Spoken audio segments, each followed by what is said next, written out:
Hello and welcome to the Long Day's Journey into Film podcast, episode 11, I think it is. I'm Russ, here with my, not my co-host. My co-host is not here, here with special guests. You're supposed to introduce yourselves. I'm Tidal, and yeah. And you haven't seen me in a long time, but I'm Dan. Yes, the man, the Kino man himself, returning. The Return of the man. King. Yeah, you haven't been on since episode 2, I think it was, when we first started the podcast. That feels like it was a long time ago, but it really wasn't. No, it was like 2 months. 3 months? 2 months, 3 months, something like that. Yeah. We're going to be talking about several Sam Neill horror movies. It was originally going to be 3 of them. We were going to talk about In the Mouth of Madness, Event Horizon, and Possession, but we decided to can Event Horizon for time reasons. We're going to be talking about In the Mouth of Madness and Possession, and it will be a spoiler discussion for both. So if you don't want to be spoiled, maybe go watch them because they're both high tier Kino. Especially Possession. Yes, I agree. I cut out I pushed the question segment after the movie discussion. That's kind of new.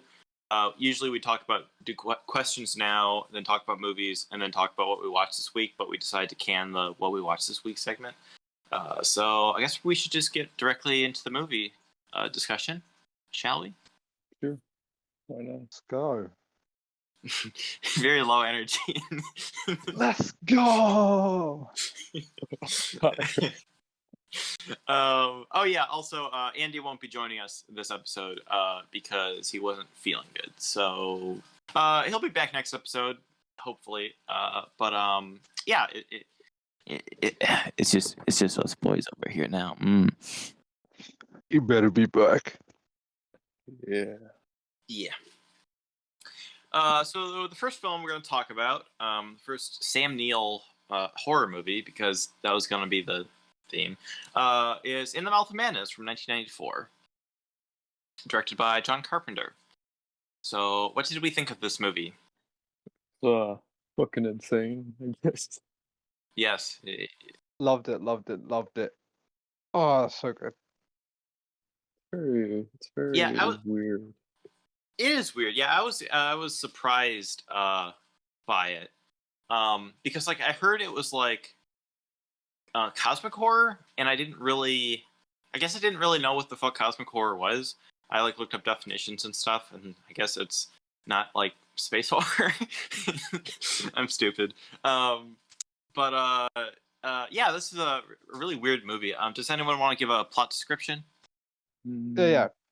So basically, an insurance answer named John Trent is hired by this publisher to find this author who is writing his last book, In the Mouth of Madness, and is sent along to a town called Hobbs End that is entirely fictional. And from there, it goes crazy. Oh wait, it's a spoiler discussion. Never mind. I can spoil the hell out of this. Yeah, so basically, it's a spoiler discussion. So from this point on, that's the official warning. All right, I'm not holding back now. Okay, so he takes along Julia Stiles, who is actually a written character within Sutter Kane's book. And it turns out to be that Sutter Kane is this new age god that has rewritten reality and switched reality from sane to insane, bring the destruction of humanity with his last book. And John Trent is trying to cope with this throughout the film. He goes through various different stages of trying to escape, denial, etc. But in the end, he cannot escape it, and he is left absolutely mad as a donkey. watching his own film, watching himself in a film about In the Mouth of Madness, and that is about as much as I can say without actually going into proper discussion yet. So Yeah, yeah, yeah. Shit, where to start with this movie? It's got really, I really love the music at the beginning, like, fucking like metal or like rock, like hard rock, like blaring over like the like books being made. I think it was either a book or like a newspaper. book pressing. books. Yeah, yeah, that was cool. It kind of set a weird tone because like it felt like something that would be in like maybe a different type of movie, or a different type of horror movie. But like I don't know, that was kind of interesting. I don't know why I started there. I thought it was like it fit well with like the pulp genre because it's pulp horror. I think that's what I remember somebody commenting on it and I was like, oh yeah, that makes sense. But kind of like the everyday sort of fiction, but also not the everyday sort of fiction. Yeah. I think the movie is just another day in Sam Neill's life.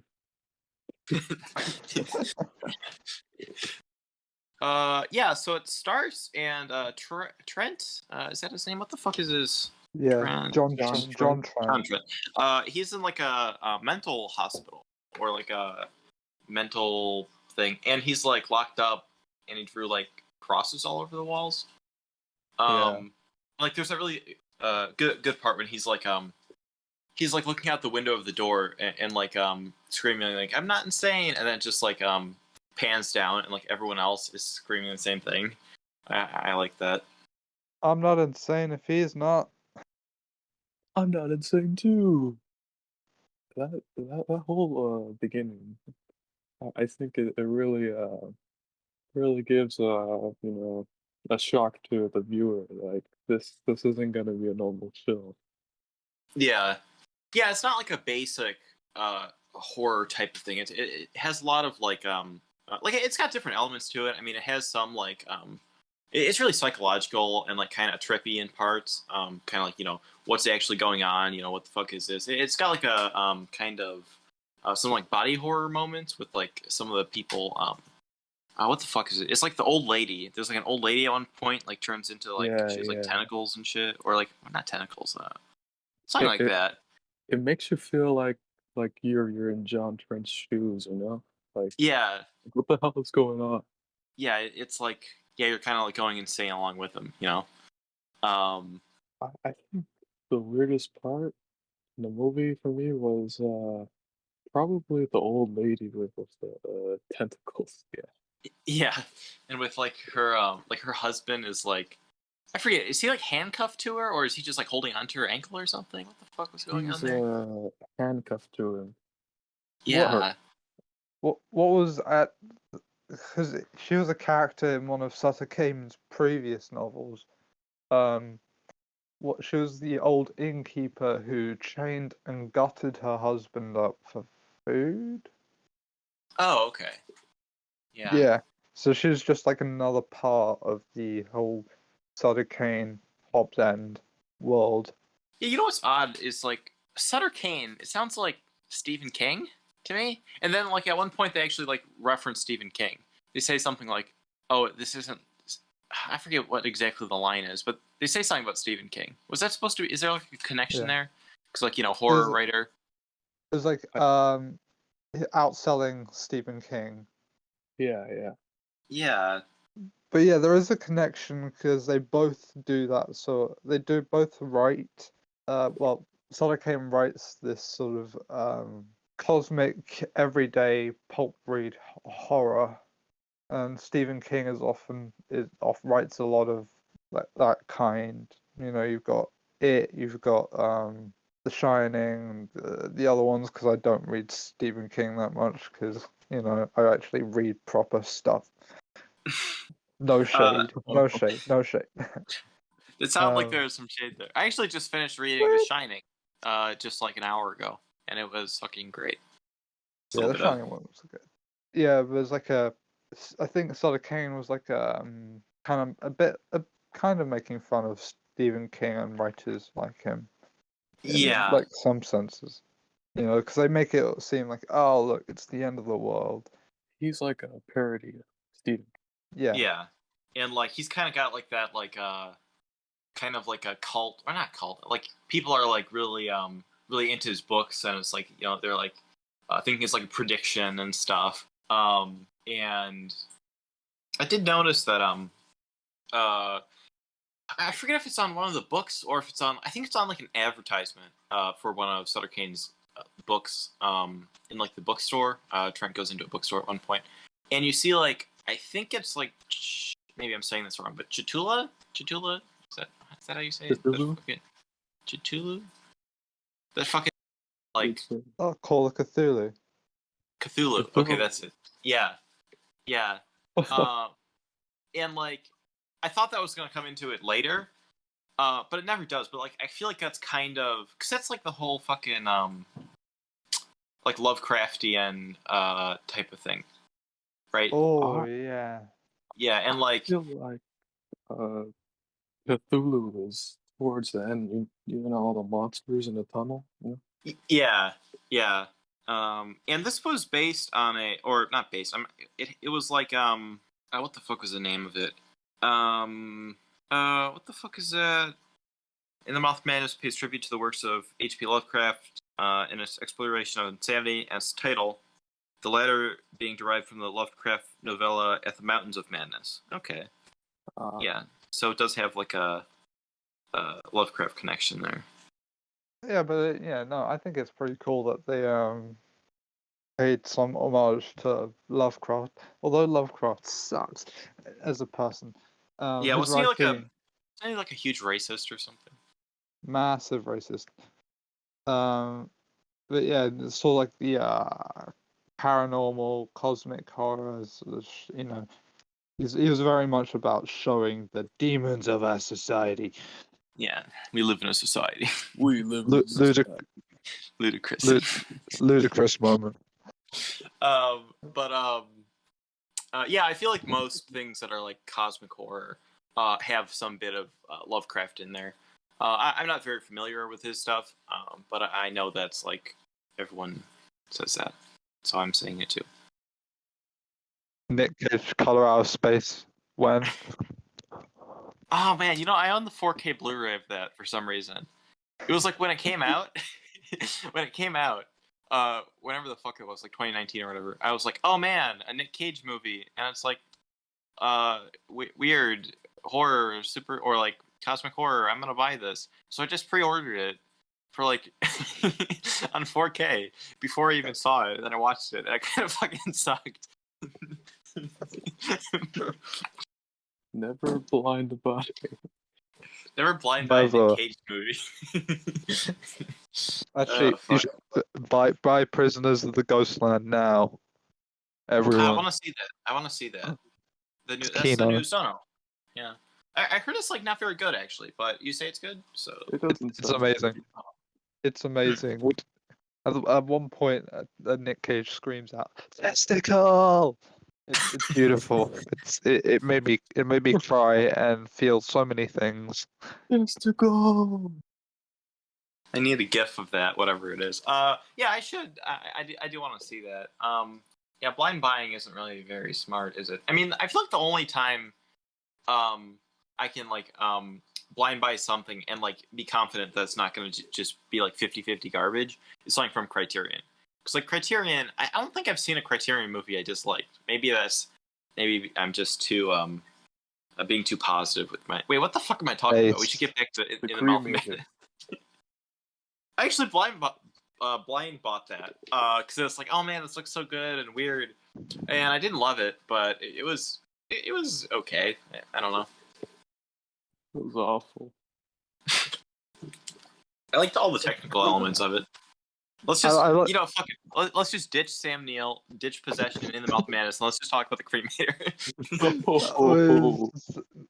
I came for Mid Mouth of Madness. Wait, just really quickly. my favorite scene was when the what was it, alpacas? Like the alpacas merging into one. Oh, in Colorado Space. Ooh, Yeah. Yeah, yeah, that was. It has its moments. It's not it's not completely just like boring or garbage. It's like just overall, it just didn't. Maybe I should rewatch it. I don't know.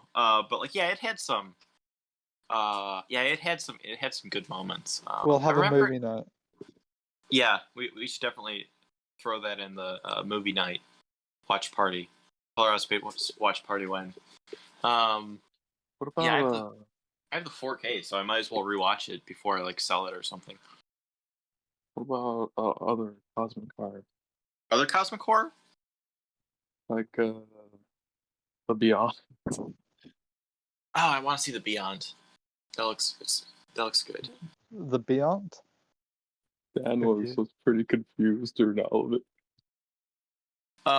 Is it like what the fuck defines cosmic horror? Because like for a long time I was under the impression it was just like in space, like Alien or something is cosmic, but like I think it has to do more with like the unknown, isn't it? I More think so it's than like like a very broad term. There's not one definition. yeah, because like I see people talking about something like In the Mouth of Madness being cosmic horror, which makes sense because there's this like unknown like entity coming and like ending humanity or whatever the fuck. And then someone says something like The Thing is a cosmic horror, and it's like I kind of get that, but like that's more of like a body horror creature type movie, I'd say, than like cosmic horror. I don't know. Maybe maybe I should look into the definition of it more. Well, the thing did come from space, so I mean, Yeah, but does The cosmic cosmos. horror just mean stuff from like space or the cosmos? Is that what it Uh, means, or is it more of like something that's just like because like I heard people saying like possession is like cosmic horror because there's like a unknown element of like something that's like There's I'm an not sure. alien thing. I think cosmic horror is something like a monster, that you don't know about, and it cannot be defeated or something like that, Yeah. but unknown. Like when I think of cosmic horror, I think of like what the fuck was it? Cthulhu? It's not Cthulhu. I'm saying it wrong. Cthulhu? Cthulhu? Cthulhu. That's it. Yeah, I just something think of like that. Yeah. Anyway, back to In the Mouth of Madness. We're way the fuck off. Or we're not that off track. Yeah, I was expecting Cthulhu. Cthulhu. I was expecting Cthulhu to like show up in the third act or something, but I don't know. It's still a great third act. I'd say. What would you say like the overall like point of the movie? Because like I was like going along with it, and like I thought it was pretty. I mean, not straightforward because it's really fucking weird and like trippy, and like there's all these levels of like how different characters do stuff just because they were written to do it. Like what the fuck is her name? Linda, I think. The like person that Trent goes with to the town. Yeah. Yeah, she like at Right. one point she's like tries to kiss him or something and she says like and it's like because she was like written to be like his love interest, even though it's like obviously not. Or there's another part where a guy like shoots himself and he says like I have to be because he wrote me this way, like that type of thing. Like it's interesting how it's like the whole movie is like it's just playing out how like I guess the book was written, but then at the very end, Trent he's like he escapes from the or does he escape?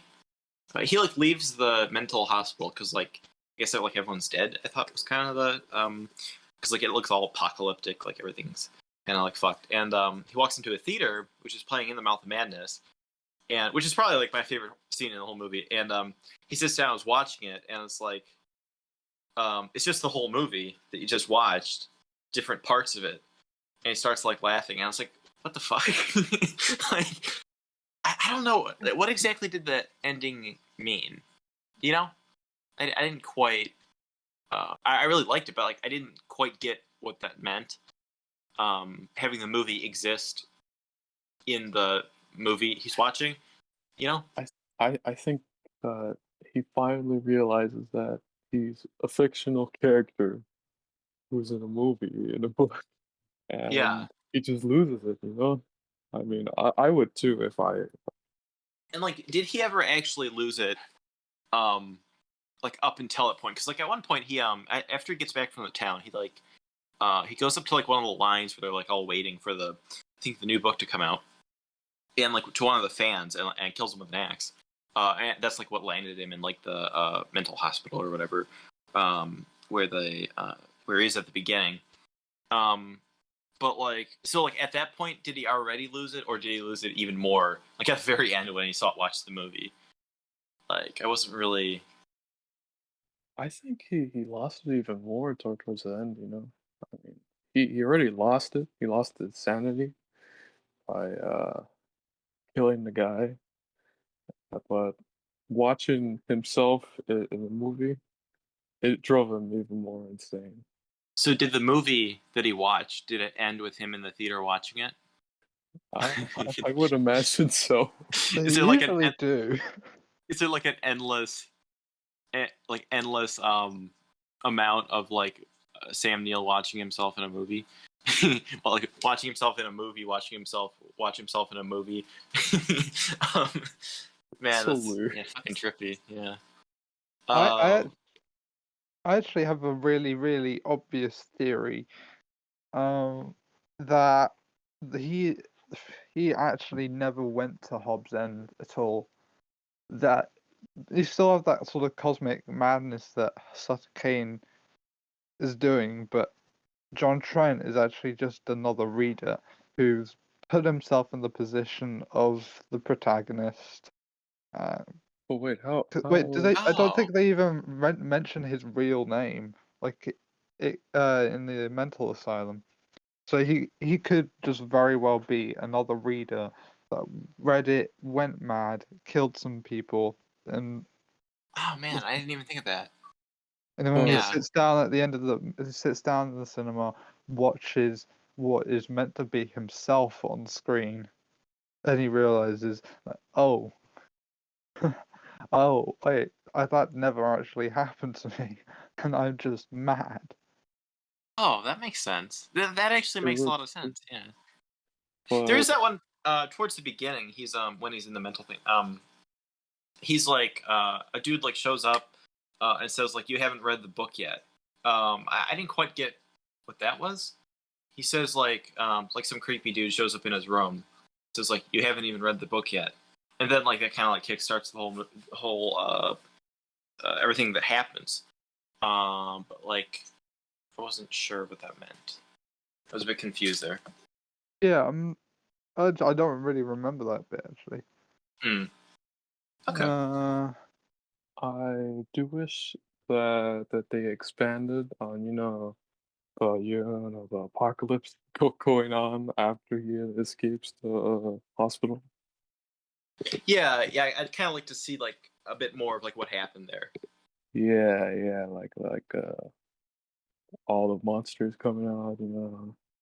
That'll be pretty cool. In the Mouth of Madness 2 when Electric Boogaloo. I mean, like they made all these props and these models for the tunnel scene, and it's all. Yeah, that was cool. That was like it was cool because it's like in the shadow, so it's like it does like you can kind of see it, but kind of not. Like I really like the effects in this. I mean, some of them were a bit not dated, but it was a bit off. Like when I guess Sutter Kane, the like author guy, he like reaches into his face and like tears it open and like opens it as like a opens the opens it like a book, like he's like tearing the pages open. Like this effect, it was cool, but it was a bit like off. Probably just because maybe it's a bit dated because it's from the 90s. I think the special effects still hold up. Yeah, overall I think it does. All that stuff. Yeah. Oh, they're great. I just think that they should have used the monsters, more instead of just putting them in a tunnel for one scene and just not using it for the rest of the movie. Yeah, probably could have had a bit more of that. Yeah, and there's like the people are like turning into monsters, kind of, aren't they? Yeah. And like there's a part when he has like it's like a fake out dream, and there's like a cop like beating someone that his face is all like weird and fucked up. That was kind of cool. And like there's that whole part when he keeps waking up, from like the dream. Like he wakes up, then he like goes out and it's the same thing again. Then he wakes up, then looks over and like the guy's like sitting right next to him. Then he wakes up again. Usually I don't like that in movies, like the fake out scare or like fake out waking up thing. But I think it worked in this. I think it's those type of sequences are pretty bad. You know, when the shoes at the end, they say, "Oh, I just woke up from a dream. Nothing happened." All that stuff. Yeah, like the whole thing just ends like that. Yeah, but I'm glad that they didn't cop out. What else? What else do we have to say about this one? I've got, aside from my like cinema kino theory, I have another one, which was kind of just sort of John Carpenter commenting on the pulp fiction genre. You know, not the pulp fiction, but the cooler kind, because it's not Tarantino. But you know, sort of like the commercialism of sort of the apocalypse horror. You know, the stories where the world ends. You know, it's always, you get tons and tons of those printed every day. It kind of comes to a point where it's completely mad that people are still writing apocalypse horror. That Yeah, there's like a without fascination with it, you know. yeah, Like without not always with any sort of thing to say, really. I mean, if you think about it, it is. If you think about it, the message behind the film was really, I think it was mostly about sort of commercialism than anything. Because if you, yeah, yeah, I think I know what you mean. Like kind of like yeah, commercializing the apocalypse or the end of the world or the end of humanity, and like how people kind of eat it up, I guess. Why don't we talk about the rest of the Apocalypse trilogy? You know, like a Thing, Prince of Darkness. The Thing is part of the Apocalypse trilogy. Yeah, Really? yeah. Huh. Yeah, I want to see Prince of Darkness. And I love The Thing. The Thing is great. I didn't love Prince of Darkness, but I think the thing was pretty cool. Hmm. Yeah, the old lady mutating into the creature thing actually reminded me of The Thing. Also the part when I think it's Linda, she like gets out of the car and like her head's like backwards.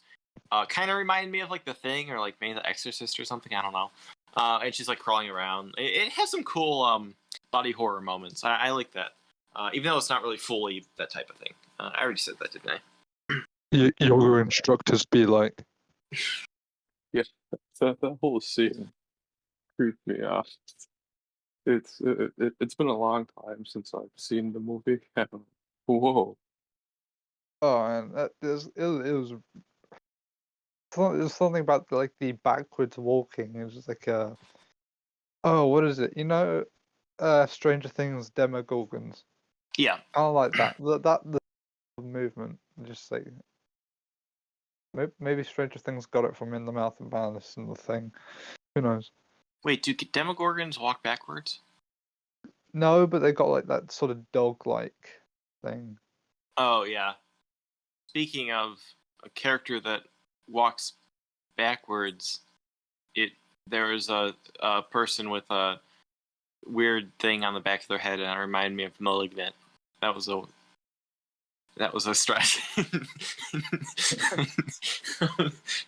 Never mind. I'll cut this out. John Carpenter inspired by James Wan, based. John Carpenter's a hack. He stole from James Wan. James Wan gang. James Wan was a bit too late for the Italian horror era. Oh yeah, did you see Malignant? No, I haven't seen it. I did. What'd you think of it? Fuck it, might as well do a little Malignant now. We don't have to. a little mini Malignant review. Yeah, little guys. and the Kino Man Malignant review. Fuck it. Okay, everyone, listen up. Malignant was pretty bad so far. Yeah, I agree. It sucked. I am I not surprised. I talked about it in the fuck, which episode was it? I think episode number 9, where we talked about no, 8, whatever the fuck, the one where we talked about 7. We did kind of a review of it, me and Andy, but yeah, I thought it was kind of it had its moments that were like good, and it had its moments that were like so bad it's good. But like overall, it was bad. I didn't like it. It was way too fucking long. I mean, it wasn't even that long. It was like a little under 2 hours. But like, yeah, it was bad. I didn't like it. So would you consider it overrated? I don't know. Is it like highly rated? Because I feel like people call stuff under or like overrated or underrated. Like especially with underrated, like a lot of people say like a movie that's maybe kind of obscure is underrated. But like underrated would only be if there's something that's like not rated high. Like people, like the general thing would be people say it's, you know, it's like not great. But like people say like something like say something that's really obscure that not a lot of people have seen is underrated. But no, it's just obscure. People haven't seen it. Maybe underappreciated is the word. But like people always say under. I don't know what the fuck am I talking about. Malignant. Let's see. What's it got? What's the? Isn't it in like a I the think threes? it's a very broad term. It lost its meaning a while ago. Yeah, pretty much. 3.2 on Letterboxd. Yeah, I'd say it's overrated. I gave it like a 5 out of 10. I didn't hate it, but it was kind of. I gave it 1.5. That's yeah. I get that. I could see giving it like a 3 out of 10, and I can see giving it like a 7 out of 10. It's just like I'm just in the middle on. Now, I think- James won Aquaman. Yes, yum. Base Kino. The trench scenes. Oh yeah, I think the creatures of the trench kind of reminded me of Linda Stars as well. You know that those sort of creatures, like the really gangly, bony ones. I haven't seen Aquaman. I think I own the 4K. Why the fuck do I own so many movies on 4K that I haven't even seen? And I don't even like. You I own just- the 4K version? We're watching Aquaman. I will never see Aquaman. Which one you win? I Oh actually man, have it on Blu-ray as well. is it good or is it like so bad it's good? It's like it does it does tons of things. It's more like a massive mess of all the genres that's actually pretty fun. Think of it like Okay. it's kind of like Indiana Jones fun for me, at least. Okay. Which Indiana Jones? Yeah, better First not be and Indiana third. Jones 4. First and third. Not second. No, fuck second. No, The 4. second one's kind of funny though. Nah. First and third. Yeah, Lost I like. Crusade. Okay, so Aquaman is like in the Last Crusade, is what you're saying. Lost Crusade and Raiders. Is Sean Connery in it? Yeah. It's just fun. That's what it is. It's just fun. And you got like I should watch it. I should. I'd probably enjoy it. Isn't it about over 2 hours though? Isn't it like? It's not like 2.5 hours, is it? Because I probably won't if it's that long. 2 hours and 23 minutes. It's Too late. Yeah. Anyway, Okay. what would we rate In the Mouth of Madness? What would we rate it out of 10? God. 9 out of Yeah, 10. that's it. 9 out of 10. 9 out of 10. Yeah. 10 out of 10 for me. It's my would recommend to anyone and everyone rating. Yeah, that's good. I would give it. I'm like between like a 7 and an 8. I'm thinking a 7. I might bump it up to an 8 on rewatch. Sure, it's my second favorite John Carpenter film. I think I would give it a 9 out of 10 probably. But Sexy 2 9 out of 10 is nice. Nice. Monkey. Monkey, Return. Chimp event. this is not Oh. reality. Return to monkey. This Reject is not humanity. monkey.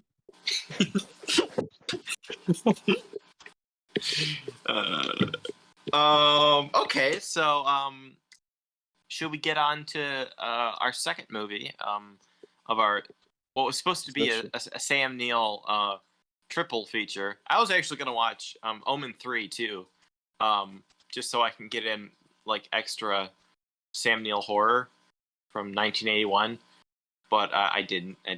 I had to watch 2, and I just wasn't feeling it. So yeah, I failed. Anyway, so our next movie, Possession, by Andrzej Solowski, I think is how you say his name. He's Polish. I might have butchered that. From 1981, is a very weird fucking movie, to say the least. Can we all agree on that? Yeah. Yeah. Yeah. It's very weird. Yes. So what's the plot of this movie? About a couple going through a marriage issue. Yeah. Okay. Yeah. So spoilers for Possession from 1981. Not Possession from 2002, I think it is. There's another one called Possession. I was looking at I looked up Possession, and it said, "Oh, Possession is playing at a theater near me at the Cleveland Institute of Art." It's like, oh man, Possession. That's like, oh no, it's the 2002 one. Fuck. There's only one in my mind. The only one that exists. Possession 2002, starring Sarah Michelle Gellar. Let's go. Pretend that it does not exist. So, what did we think of Possession from 1981? Because I have quite a few thoughts on this, and I'm not sure if my thoughts will be coherent or not. It's very hard to explain. Yeah, there's a lot going on. It's a very complex film. If you go look beyond the crazy acting and all the alien stuff that's going on later on, I think you could see it as a couple having marital problems, and the director once said that it was actually based off of his own marriage at the time. Yeah, It was going through problems. Or yeah, he got cucked by a tentacle monster alien. Made a movie. not bad. Yeah, this is a weird film. It's like I consider this to be my favorite horror film. But like the director himself, Andrzej Solowski, I'm probably saying it wrong, like I said, but he doesn't consider it to be a horror film. He thinks of it more as like it's kind of the genre that he used to tell the story, and like it's not really, that's not the core of it, but like I still think it is pretty fucking horrifying. Like I think it's a really like the first time I watched it about a year ago, it like actually like unsettled me, which is something that doesn't happen ever, and it kind of made me like anxious, and like just kind of it has a certain like anxiety to it, at least to me, which is just great. Every time I've seen it 4 times now. It's just like maybe I don't have the same exact impact as my first watch, but like every time I see it, it's like, man, this is like fucking insane.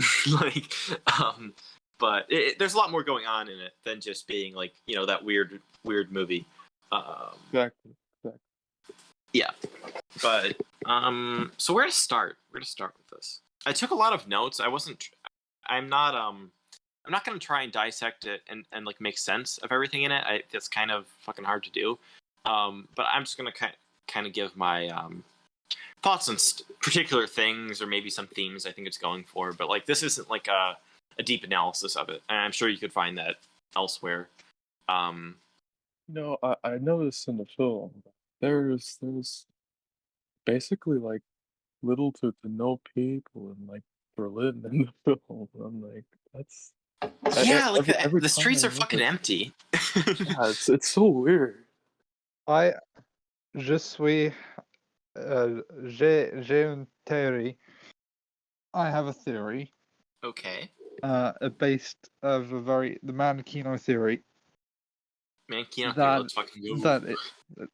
That the entire Possession is all in Mark's head. Yeah, That's why Mark, it's Sam Neill's character. Yeah. I can't really see that. So, I can see that. I can see that. it's him losing his sanity and like projecting his insecurities onto his wife. You know, 'cause she's clearly left him, and now he's going, oh, well, she's cheating on me, or she's hooking up with an alien, killing police detectives, well, private detectives. I think I could see that. Yeah, I could see that now. Yeah, and like you know what's interesting? From the other Solowski films I've seen, I've only seen a few others, but they also have that element. I've seen like in let's see what's it called, the third part of the night. The entire film is like takes place in I think World War II, and the main character has what the fuck is it? Hold up, let me just look something up. Third last part of the night. Hold up. Typhus? Is that what it's called? It's like a disease. Yeah. Typhoid fever. Yeah, and like the entire film, it kind of is a, not to say too much about it. I'm not going to spoil it if it's spoiling that film is possible, but the entire film is kind of a at the end of it, it kind of starts over. And so it's like it's unclear if the entire thing is just like a fever dream, basically. And the same for the film, The Devil, which has a similar element of like, is this just completely taking place within one guy, completely losing his sanity. I also saw the film Cosmos from Solowski, which I don't know, I have no idea what the fuck that is. I'm not even gonna go into that, but yeah. So I do think that's an option, or at least an interesting interpretation of possession. Is yeah, Mark is just projecting all this. Anyway, do you have more to say about that? I was kind of going on and on. I think you can use that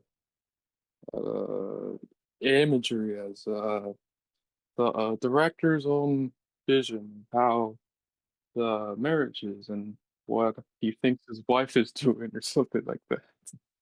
You know? Yeah, like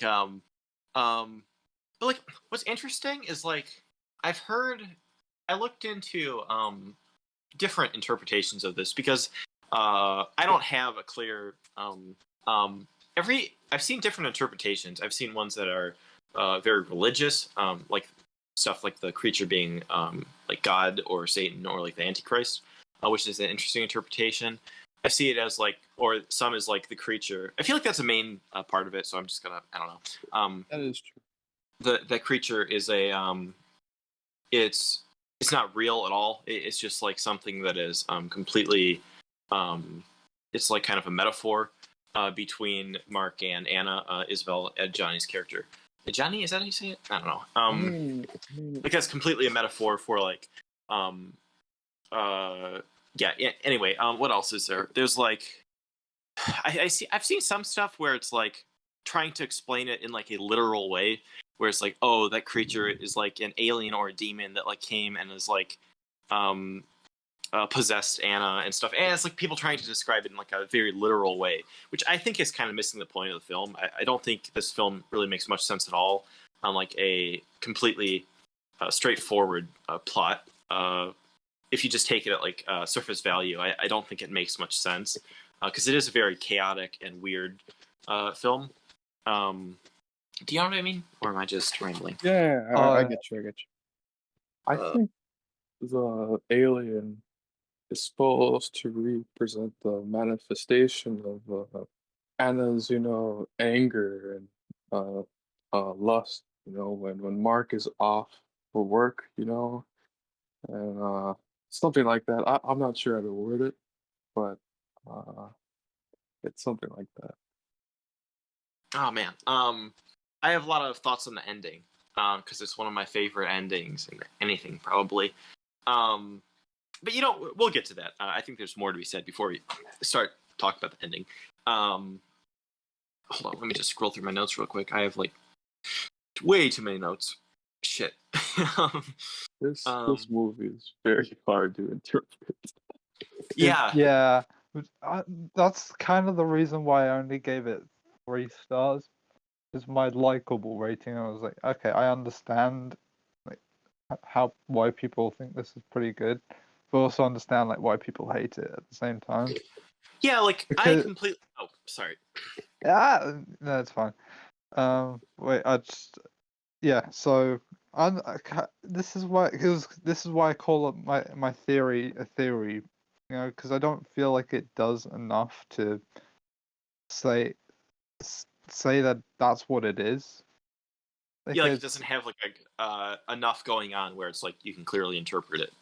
You mean? yeah, because it doesn't really feel like a very sort of, because I took uh, a feminist approach, showing the gaslighting and violence against women and androcentrism that, in it, but also that you just said he's gone. Andrzej has just gone through a divorce, so it could just be Andrzej just projecting his own thing onto it as well. So, Yeah, I don't really know. It's kind of like, so it's more of a theory than like an actual interpretation. yeah, yeah. I know what you mean, and I don't think Andrzej, I guess. I don't think he I don't think it's just like, oh, you know what, fuck my wife, or like, I fucking hate my ex-wife or whatever, so I'm gonna make this movie that's like makes the main, the wife character is like a completely crazy bitch. I don't think that's what he was going for. He's talked in interviews. I haven't seen that many interviews, but like there was one on like the uh, not Criterion. Fuck, what is it? Mondo Vision Blu-ray I have, which is like it's a great Blu-ray. Where he said like that was kind of a starting point for making the film with his divorce, and like that's kind of inspired some of the elements in it. But like, it's not just a film about like his divorce. Like he says, like it's about more. There's more themes in it than just like a like he's not just making a film that's just about divorce. Like there's more to it than just that. And I definitely get that because there is a lot going on here. Whether it's like the religious side of it, because there is a lot of religious themes, talk of like God and like possession. Kind of like I'm not sure if it's supposed to be like demon possession or like because like when I first saw this movie, it's called Possession. It's from the '80s. It's horror. I kind of expected it to be something different. But like I don't really think the name of the film Possession. I don't think it's referring to like a possession of like something like The Exorcist, where it's like about. I think it has more to do with Mark kind of wanting to or like have Anna like in his possession. Anyway, there's like the religious side of it. There's like the kind of political side of it with like Berlin and like the Berlin Wall. I have seen interpretations of it where it's like this entire film is just a metaphor for Germany, like like the two sides of Germany being like separated, and I don't know how I feel about that. I feel like that might be taking it too much of maybe taking it like not literally at all, like that's entirely metaphorical, which I don't agree with that. But there is a lot of shots of the Berlin Wall, which is kind of like separation, division. But I'm not too familiar with the history of that, to be honest. I think there's a scene in the movie where Anna says that she's possessed by, I don't know, somebody else, I guess. Chutula. Yeah. and that I'm not really sure what else she said, but all I could think about is that she was being possessed by some other lover, and that she couldn't do anything about it. Yeah, And I think I can relate that to the title of the movie, Possession. yeah, Connected. yeah, yeah. There is an odd scene. I mean, the entire thing's filled with odd scenes. But I just want to bring this up because it kind of confused me. There's a point when let's see, it's after Anna comes back to Mark. Fuck, when is it? I think it's like the second time, and she like leaves, and she leaves a note. And saying like she went to I think her friend Margie. Anyway, and he gets a phone call saying like Anna is with me and she'll stay with me. And then like after that point, you kind of assume that was Heinrich, her like lover, who's like a what the fuck is he? He's like very chill, but he's also like weird. He's weird. And he's being very like kind of flirty with Mark, which is another interpretation of this film is that Mark is gay, and that like with Mark. Yeah, there's this. I watched this video essay on YouTube about this whole thing about how the whole thing's about like sex and like gender and sexuality. I'm not sure how I feel about that, but anyway, you think that it's Heinrich calling, but then later he says that he was in Hamburg, and that he hadn't heard from Anna in weeks.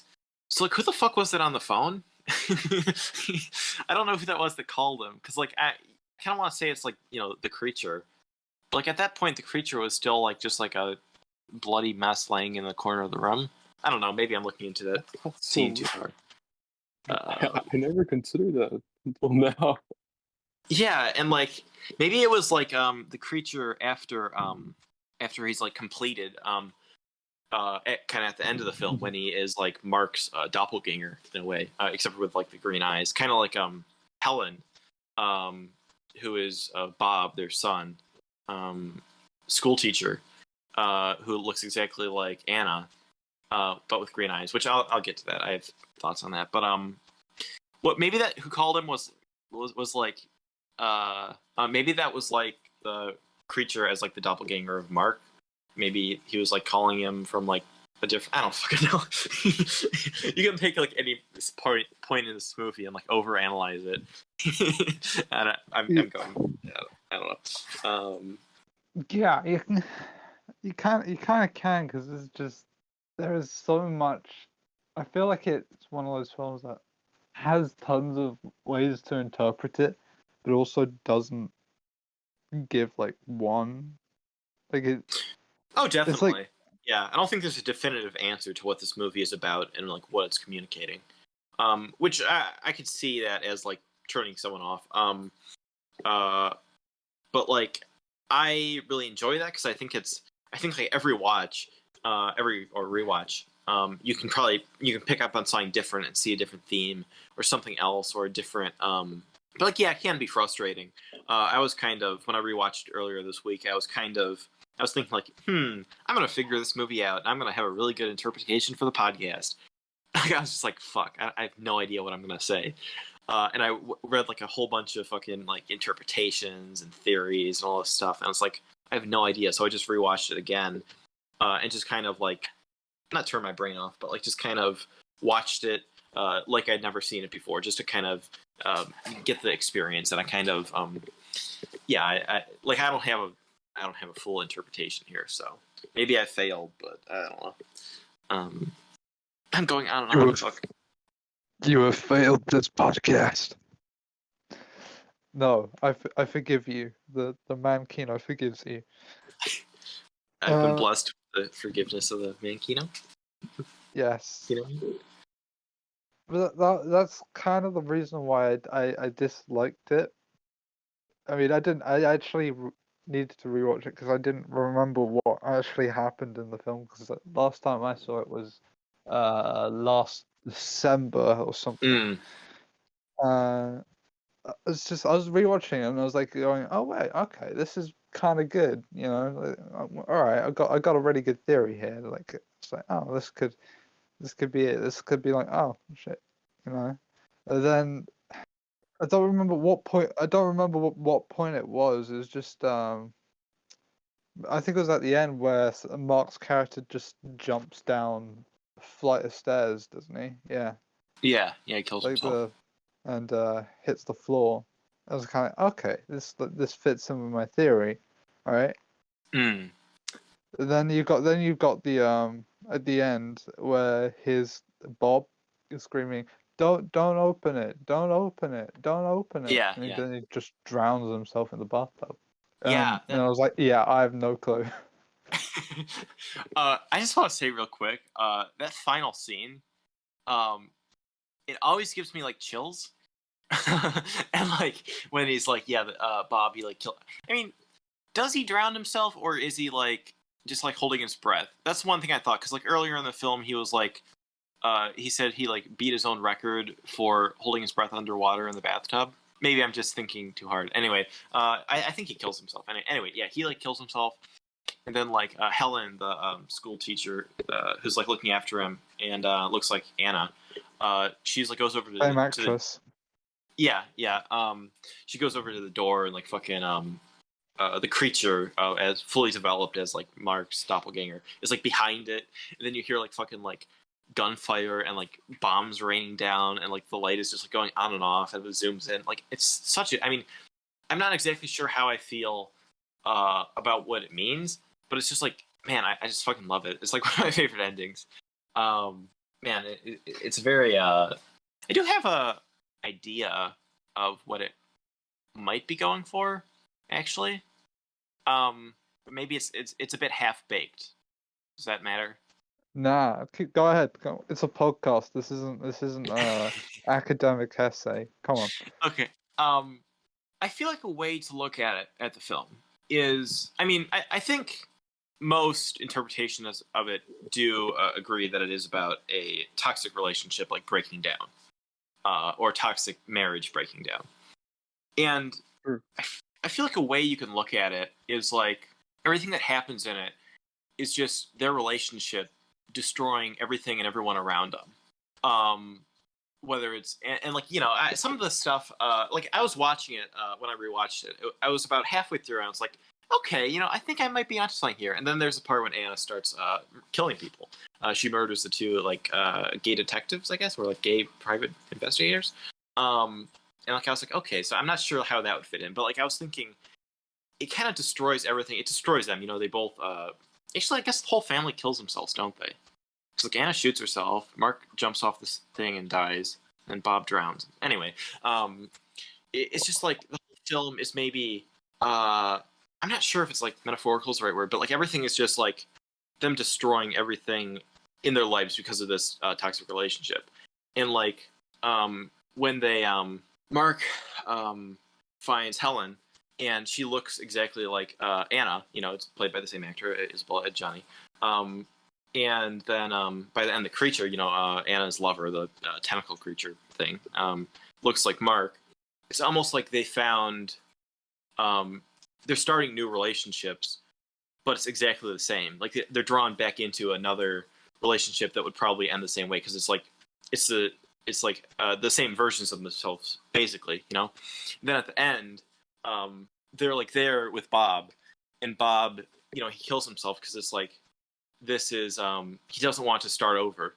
He doesn't want it to just start over the entire toxic relationship of these people. Maybe they're different, maybe they're different versions, but it's still the same thing. And so he kills himself, and like it's kind of the end of their world, and that's like the bombs raining down. I'm not sure. Like I said, it's a bit half baked, but like I feel like there's something there. At least with the doppelganger thing. I'm not sure. What do you think? I think with the doppelgangers, I think maybe they sort of replaced them. Yeah, like they replace him by the end, and yeah, and it all like starts over. Yeah, that's his that's a metaphor for foster parents. I don't know. I have no... You aren't going wrong about that. You aren't wrong about that. Also, there's the idea that the creature is some kind of like supernatural, like religious entity.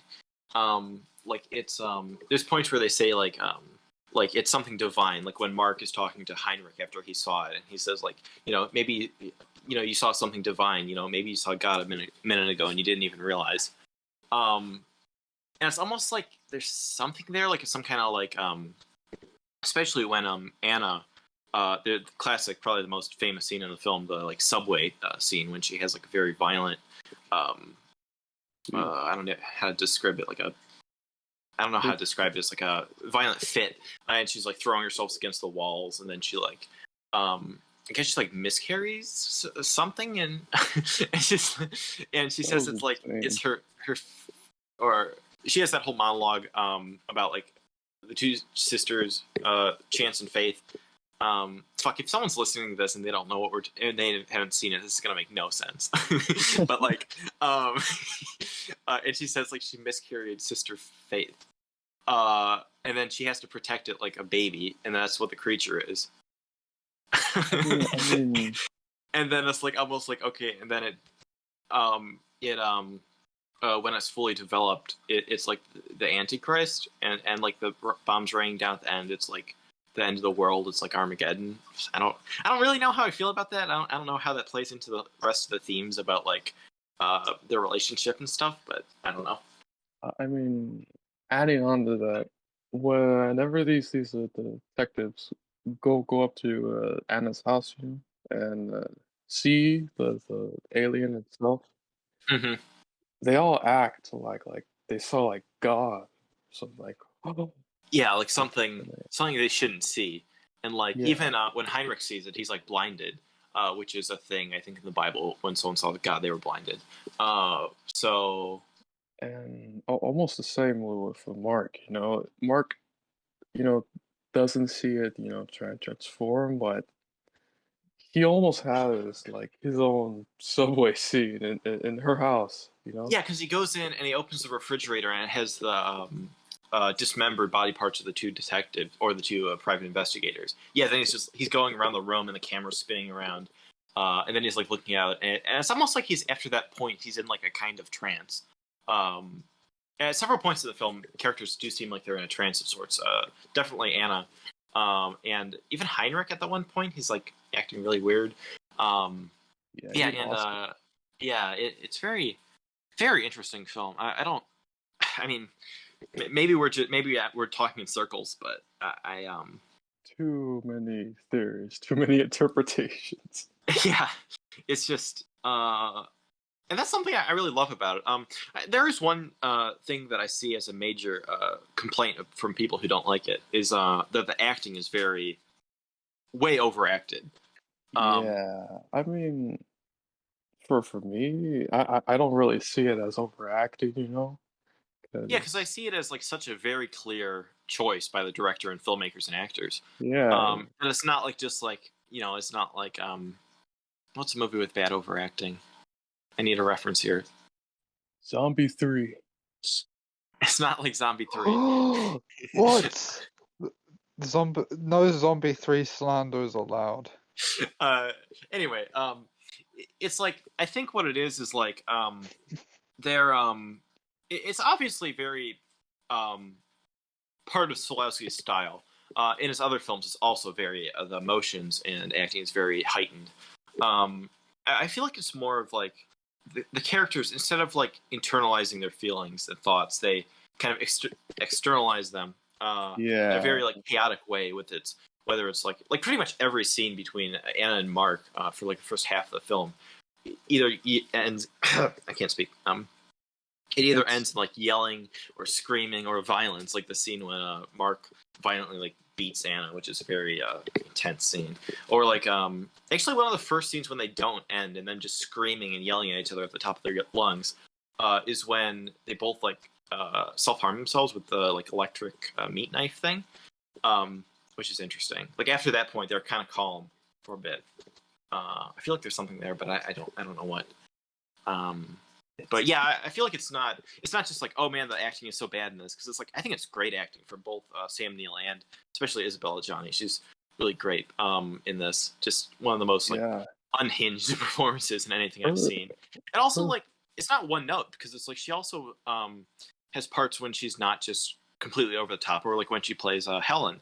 She's very like restrained and plays a much more like what's the word calm and collected character. So that's interesting. I think her role really traumatized her, didn't Yeah, she said it took her like years to recover after. Some of the behind the scenes stuff, it seems like there wasn't a very good. Maybe it wasn't a very good relationship between Isabella Gianni and Solowski. Sounded like maybe they were both giving each other a really hard time behind the scenes. At least that's what I've kind of gotten from some of the interviews I've seen. Yeah, he said once in like an interview that she, she was crazy after the shooting of the movie, and that I guess she lost her, youthful appearance that she always had, or something like that. I don't know, but that's what he said. That sounds And really creepy. I know it does, but I mean, I can't even imagine what giving this type of performance. It would just take a lot out of you. I think. I know Sam Neill said this is his favorite movie he made, and that like he's glad he made it while he was young because like he wouldn't be able to do it now that he's like getting older. And man, I mean, it's just like this movie is completely deranged. like, I'm not sure that he actually said that, but Isabel said that she lost her innocence or something like that that she had before in her previous films. Seen her in anything else actually? Oh, The Driver. I saw her in The Driver. Subway?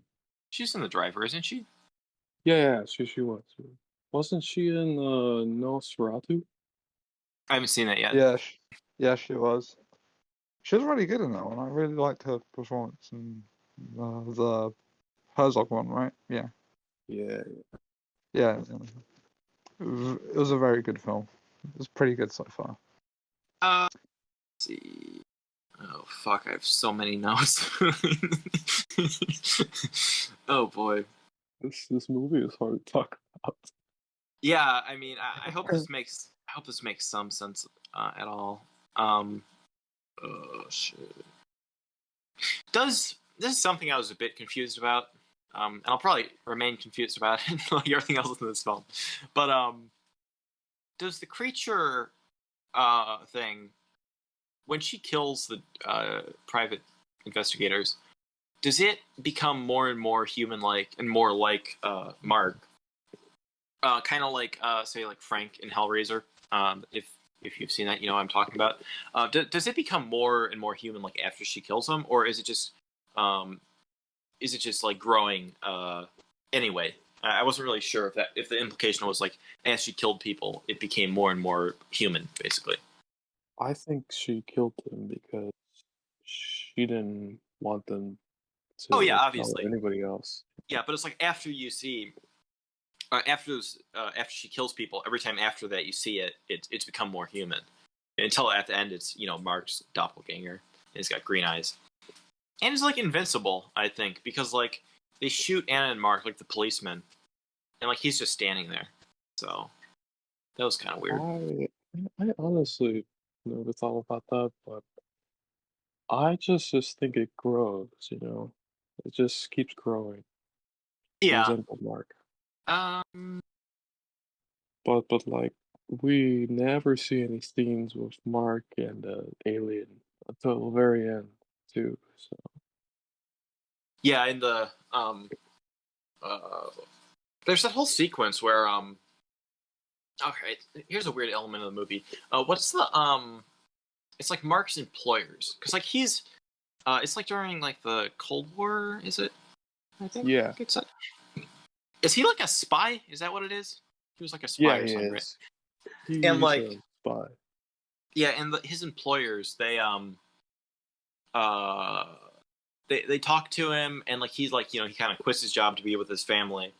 And then later they come back and talk to him and say like we need you back or whatever. And then like you see police go and I think they go to where Anna is staying. And then like Mark goes after him. He's like he's like shooting at him, kills one of them, I think. Then like she like drives out, and then he gets shot, and then he's like driving over on the motorcycle, which is a really great scene. Then he's like goes up the it's like this spiral staircase, which supposedly is like the that's like a reference to like Jacob's Ladder. It's like something like the staircase to heaven. I read that somewhere, but and then like Anna comes and the policeman like gun him down, and then they both kill themselves, and the doppelganger escapes. Apparently, that part where he's going to it was part of the film that was cut out. It was the Anna's like ex-husband was like a Jewish writer, and there's like two scenes with him that were cut out. One towards the beginning where Mark talks to him, and one towards the end. And that was like where he was going to. It was like his apartment or whatever, and like that girl that Mark's doppelganger, he like gives her a gun and says shoot at him, like at the police. That was like his like wife or something, or like his new wife. I don't know, something like that. But yeah, that was like kind of a she had more of a character, and like there was this entire other character that was cut out. That was Anna's ex-husband. But interesting. I think it was good to like leave it out. You know? Yeah, I think it's good as is. I didn't think there needed to be more, or maybe there did. I don't know. Maybe there's like a 3-hour cut of this movie, and it makes perfect sense. I hope so. Somewhere. Shit. I wish I would have structured my notes more, so like I had all the points I wanted to say, and I don't have to quickly scroll through them. I have just so many quotes and just scenes I like and weird scenes. Just wrote down the weird part after Mark beats up Anna, where she runs in front of a truck and avoids her and crashes, and neither of them acknowledge that a car just like completely wrecked in front of them. Yeah, that was a weird scene. And then he goes and plays football or something with the yeah, kids. with like kids. Fucking bizarre. I really like the part before the subway scene when Anna's in the church staring at the Jesus statue, Jeebus, and she just starts like whimpering, kind of, and it gets like louder and louder. That was weird. Yeah, I see that as kind of like she's like looking at it, and it's kind of like, I don't know, like it can't help her, or like nothing can help her at that moment, or something. Yeah, that's how I like, kind of like please help me or something like that. Yeah, but it's like because that's right before the subway scene. What about the scene where I think the homeless guy grabs a banana from her bag? Yeah. That was so weird. Yeah, she's just completely like doesn't even register that someone just like stole something from her. Dude just like zones out. Yeah, it does seem like, at least on first watch, because I wasn't really aware of how it would all play out. It seemed like, oh, she's like possessed. She's like possessed by some evil spirit or demon, and that's why she's acting so weird. That's why there's this weird creature. But I don't know. Maybe there still is something there. I'm not. I really don't know. I think it's like going to the grocery store where it was like some sort of cover, to lead off the trail of the private investigator or something like that. I'm not really sure. But I don't know. Here's another odd note. The sound at several points, Bob, the son, he makes like a sound like when he's like playing. He makes like a noise. Is he like imitating police sirens? It's like wee wee wee or something. I think so. I don't know. Maybe. All right, I have way too many notes here. Why the fuck does the employer guy at the beginning he asks if Mark's contact, like as a spy, if he still wears pink socks? And at the very end, that same employer guy is wearing pink socks. That confuses me to no end. I have no idea what that means. What does that mean? Maybe all the spies wear pink socks to recognize each other. Maybe. There's that odd scene when Heinrich says to Mark, he says, "You're not a man, Mark. You're a woman." What? You're like, what? Man. Wonder why they named their kid Bob. Maybe it's Robert and they just call him Bob. Yeah, Bob. The only Bob I recognize is Bob the Builder. It's like a name that you would expect in like an Italian horror movie, like Joe, Bob. Yeah.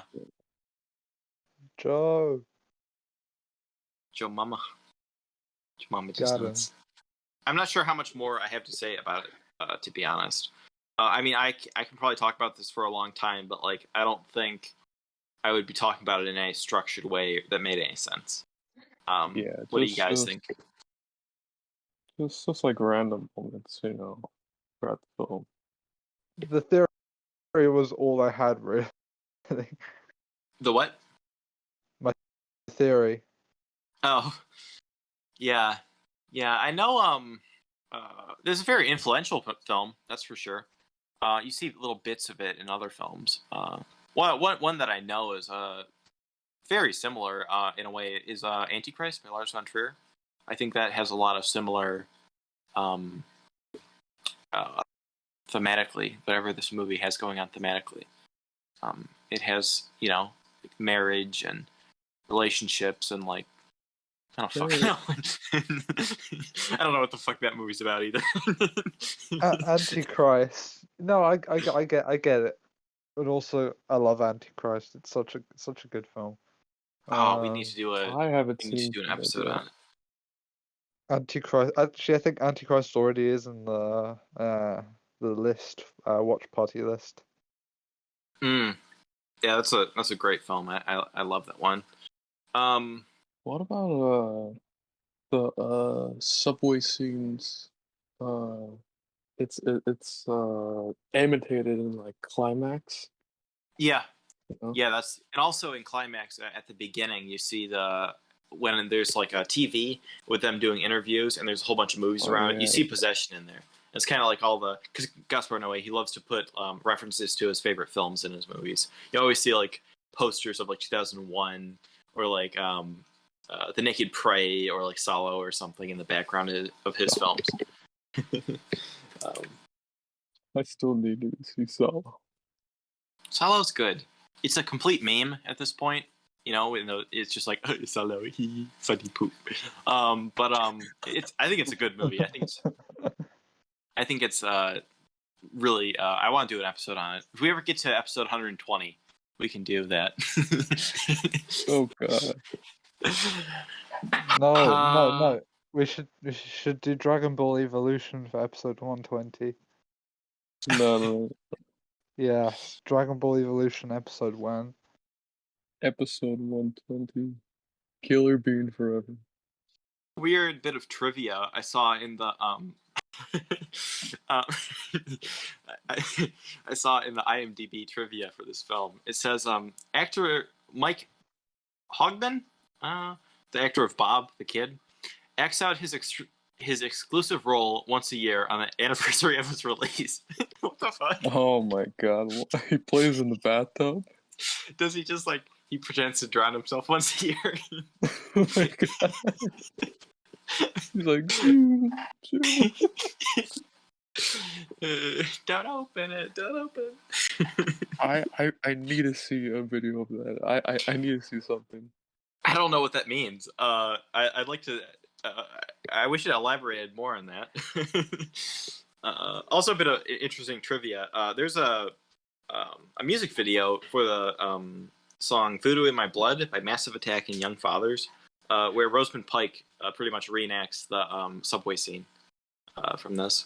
So that's kind of. She doesn't do it as good as Isabella Johnny, but it's interesting to watch. So, how would you rate this out of 10? I would give this a podcast first. I would give it a 10 out of 10. Maybe I didn't do it justice in this discussion. I kind of feel like I didn't. I don't know. I just didn't say enough or give enough. I wasn't thorough enough with this film. But like, how can you be? It's such a complex. So much going on. It's just. I mean, I could probably make a billion more notes and watch it 100 more times and do it like a 10-hour video on it. And like, I have no idea where to even start. I hope I did it justice with this, but yeah, I'd give it a 10 out of 10. I love it, and every rewatch, I love it even more. It's definitely in my top like 20 films, favorite films. There's way too much to cover about this film, but you can't do in like one podcast at this point. Yeah. I really think it should be in like one of those 10-hour video essays. Yeah. Hey, let's get the guy who did fucking that Twin Peaks, that 5-hour Twin Peaks video. Let's get him to analyze it. Yeah. I would watch the 10-hour piece on Possession. I would watch it full. I'd watch the last 3 minutes, but you know. Well, Yeah. So how would you guys rate? How would you guys rate it? I think you already know what I would rate it, but 10 out of 10. Nice. And I'm Cool. alone with the lonely little 6 out of 10 because I thought it was likable, but I kind of don't want to watch it again. I don't think I Fair. could go through that the mental capacity needed for You need it is too big brain for me. You'd rather rewatch Lamageddon, which is a Yes, Lamageddon is the best thing ever. but yeah, I just I just love this film. I mean, every time, even though I don't fully understand it, which is the case with a lot of my favorite films, I just there's just so much there. I mean, and it's just like so it's such a visceral film, just with like the acting and the the violence in it is very it's actually I hate to say disturbing, but like I could see this being like a disturbing movie for people. You know what I mean? Like it's on like effed up movies. That's I don't know what the criteria is because blue's the warmest colors on effed up movies too. same way with Serial Mom too. And an That's- elephant sitting still, which isn't really it's a great film, but it's not really disturbing. It's more just depressing. Anyway, yeah, I love this film. I want to watch more Solowski films, but I've been kind of mixed on his other ones. I didn't love any of them nearly as much as this, and I actually really didn't like the film Cosmos, but I need to rewatch it. Maybe we can do an episode on that someday and just talk in I circles think because that film is a masterpiece, probably. yes, I would definitely call it up. One of my favorite films from the '80s too, which is saying a lot because there's some great '80s films. Some I that some people find this movie to be funny. It's weird. You know, there are a few funny moments, actually, for me. Yeah. Let's see. I actually wrote them down. Let me look. The kid in the bathtub. What? Killing Yeah, himself. Bob. What? I thought that was What? disturbing. What the fuck? That wasn't funny. That was I like the thought it was- most like. It's like I so thought it was- like. That scene is fucking terrifying because it's like the world is like fucking ending. There's like bombs coming down, and he's like kills himself. He's fucking what? I didn't think it was that. I just thought it was kind of just like, oh, yeah, he doesn't want his dad there. Great. I think the funniest scene for me was the bananas one, and when she pours the wine, it's like, oops. Yeah. There's also the part when towards the beginning when Mark meets Anna in like a cafe, I think it is. Oh my god. That And like he starts chasing her, and like Oh. and like he's like chasing, like throwing chairs around, and then like all of And the then staff like a come and bunch like of shit. dogpile. It's just fucking dogpiling. Like, I don't get that. There's also the part when Mark goes to Heinrich, Anna's lover, his apartment, and like he tries to fight him, and Heinrich just kicks his ass. I thought that was a bit fun. Also the when Mark's talking to Heinrich's mother after he kills Heinrich, she's like, oh, he's something, he's not there, soul's not there or whatever, and she says like he should bring Anna back to the house. I put new sheets on the bed. And like she knows, or like because like she was always there while like they had sex or whatever, and like she knows that she's talking to like Anna's husband, and she's just like, oh, she should come over. I put new sheets on the bed. I thought that was a bit funny. How about the way he talks to like Mark, in the hallway, he's like moves around. Oh yeah, and it's like, yeah. There is some funny interactions between him and Mark and Heinrich. He's on It's a bit something. like flirtatious in a way, and like Heinrich with like his shirt's always unbuttoned, and he's like that. And then when they're in the bathroom, like right before he kills him, and Mark's like, he's like he kind of has like the upper hand on him because like earlier in the film, he's very distraught because he found out his wife's cheating on him. Then later he's like after Heinrich is like he's all distraught because like he saw the creature, and he's like talking to him, and he's like, I don't know, something about like the look he's got, the look Mark has on his face, it's like kind of funny, and he's like just kind of like mocking him in a way.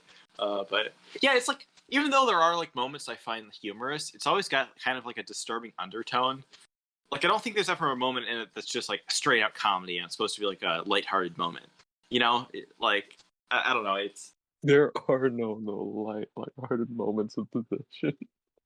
It's such a dark film, and I love it. But I understand why people wouldn't love it too. I don't think this is for everyone. I think it's just like this isn't something I would recommend to people as like, oh, what's a good horror movie to watch? Oh, you should watch Possession, you know, because it's not what you think would be an 80s horror film called Possession. There's one thing that bothers me is like the marketing for it. The poster on like Letterboxd is like inhuman ecstasy fulfilled, and like it markets it like it's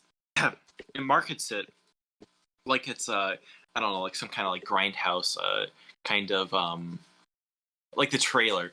I remember watching the trailer and it's like showing a person like Anna's killing people, like oh she's possessed and she's like killing people and fucking an alien, and like that is what it is, but it's not.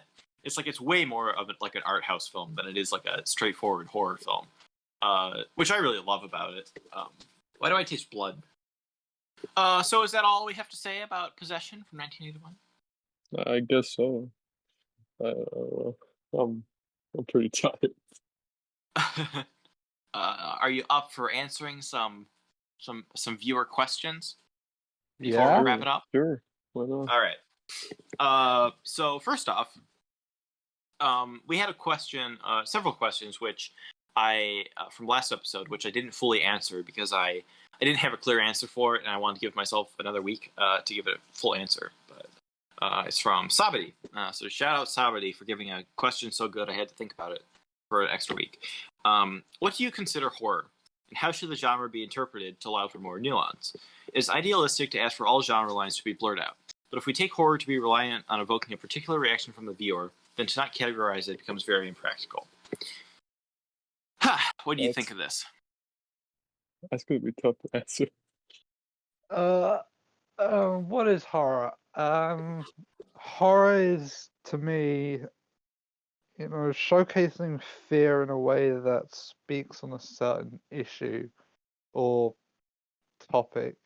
So, because that's how horror is used traditionally. The things like the old Hammer production films from the 60s, Kiss of the Vampire, Dracula, things like that.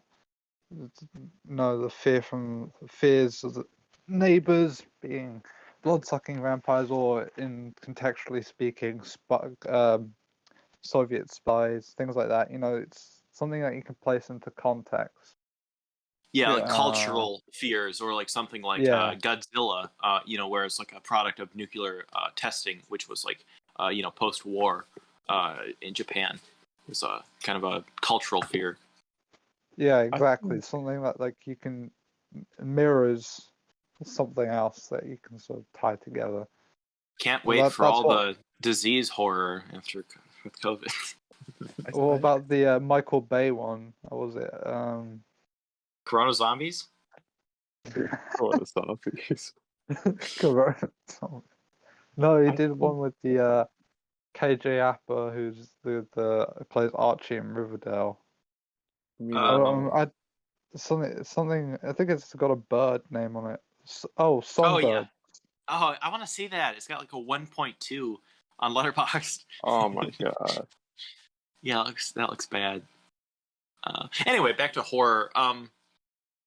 Yeah, because like if you just say a horror film is something that is supposed to be scary or it's supposed to shock or disturb you, then every horror film I've seen pretty much fails because like I don't personally find, I'm not trying to say like, oh, I'm so tough, I can't be affected, but like personally, films don't really get a huge reaction out of me for the most part. But like they still are horror films. If I watch A Nightmare on Elm Street and I'm not scared by it, it's still a horror film. Or like, what is the intent of making it? If you're just making it, to scare people, or to be provocative or something, or be disturbing in a way, like something like, say, a Serbian film. Is that it? Because it's like there are films that I think are horror films. Like like we just talked about, Possession. Like Solowski, he doesn't consider it a horror film, but like I do think it is a horror film because of the content of it. And like at what point do you cross the line of something being horror just because of the content? Like there's plenty of serial killer films, which you could say something about a serial killer is a that's horror because it's the subject matter. But like most of them are just like considered like like crime thrillers. It's not horror. Do you know what I mean? Yeah, Yeah. I get you. Yeah, like I think it's tough to say like where something crosses the line into being horror or I don't know. I don't think it's entirely reliant on the intent of it either, and it's definitely not reliant on just someone's reaction. Because like that, like they said that then what's the point in having genre lines? You can just say everything's just a movie, and whatever your reaction to it, if you find it funny, it's a comedy. If you find it disturbing or scary, it's a horror movie. That doesn't work either. It's really up to interpretation of the film. Like, for example, I find the piano teacher to be some kind of scary, Yeah, But, yeah, that is a pretty disturbing Oh film man. actually. Yeah. um, some people might find The Return of the Living Dead to be funny, but in hindsight, I find it to be like a dark movie because of the zombies. They can't be killed. They can talk. They can all that stuff. Yeah, because like, yeah, I don't think there's a clear answer. I don't think it's like, okay, when it's horror is when there's when there's more than 3 ghosts in it and more than 5 bloody murders. It's like there's something about horror. It connects to the the audience or the person watching it as like what they would consider to be horrifying. But like that's not to say that just because you don't find something horrifying, it's not horror. Yeah. But like if something like the intent of something isn't to be I brought this up in the last episode briefly when I was discussing this like Cannibal Holocaust. Like that's a film where like if you look at it and you see the content and you see the different scenes of like people being mutilated by cannibals, it's like, okay, yeah, this is a horror film. But like that's not the intent of the film. Like the purpose of Cannibal Holocaust isn't just to be cannibal exploitation. It's actually about more than that. And so it's like, do you say it's not a horror film even though it has all these horrifying things or stuff that falls under like horror subgenre categories?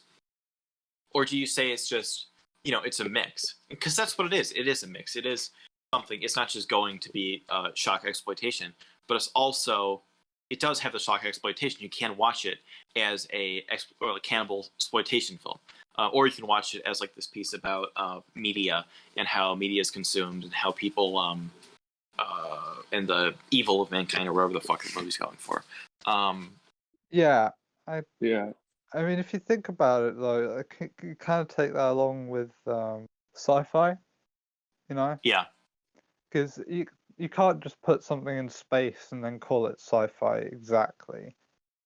Like, yeah. if you like, I wouldn't even consider The Thing a sci-fi No, because it's really not. you could easily put it on Earth, make The Thing more of a cosmic paranormal demon sort of thing, and it'd still work.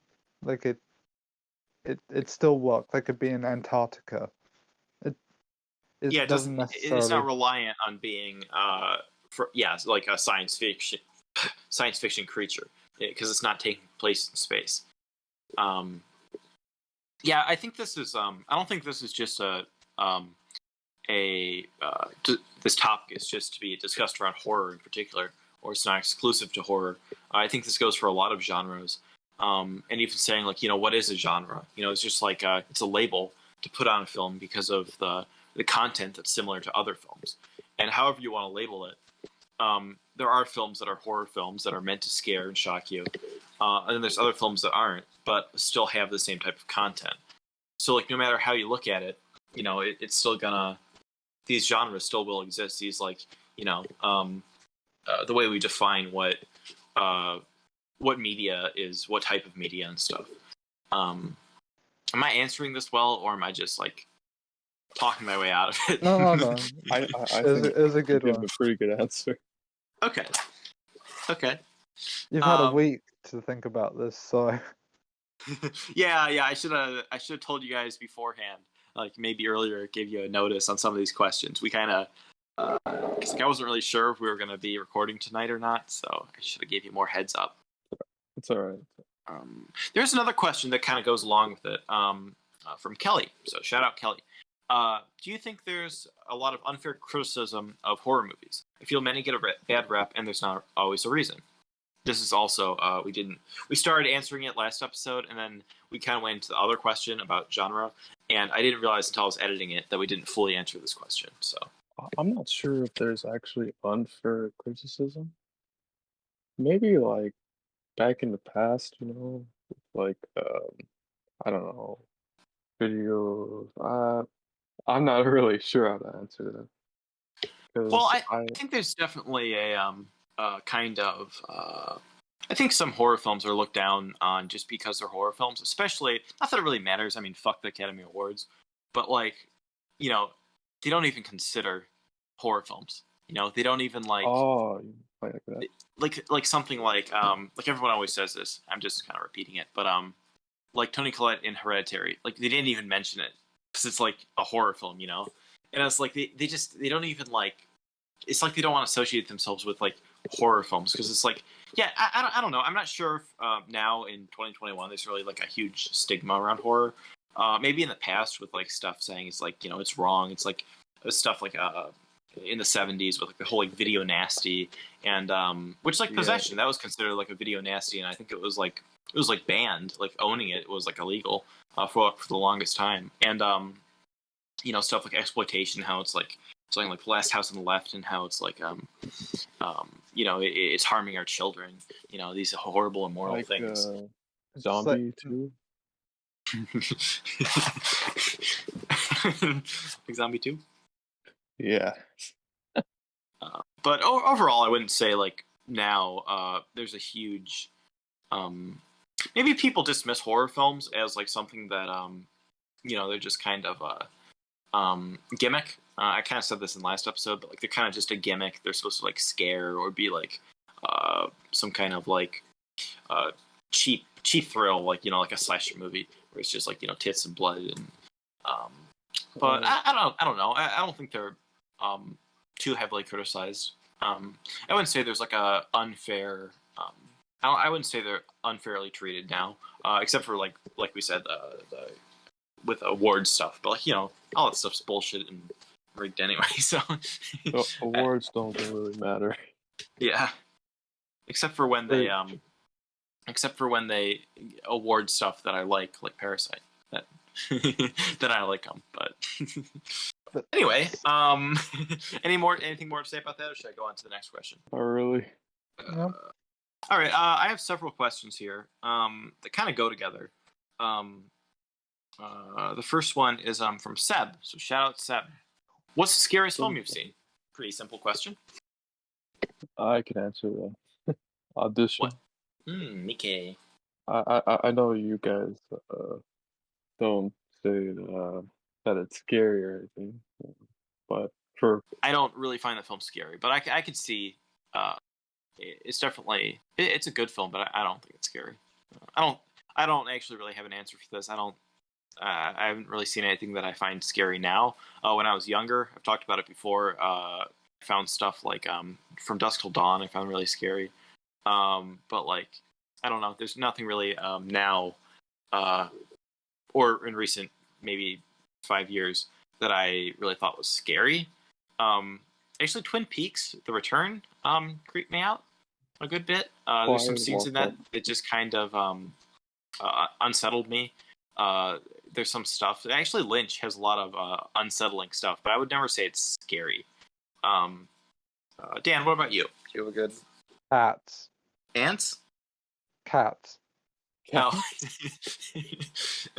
That thing keeps me up at night. that is or just James Corden in anything just makes me want to cry in the corner. and wait for him to go.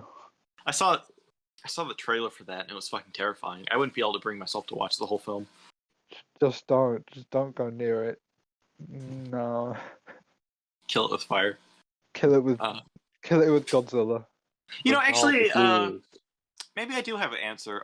When I first watched, it was actually like the first like legit horror film I watched all the way through, and I really built it up in my head because like when I was younger, I had this impression of horror because I never watched horror as a kid, so I was like had this idea of like horror as like this terrifying thing, and like I'd always go to whenever I see like a DVD bin like at a discount like at like an Ollie's Bargain Outlet or like Walmart or some shit, I'd like sift through it and look at horror movies.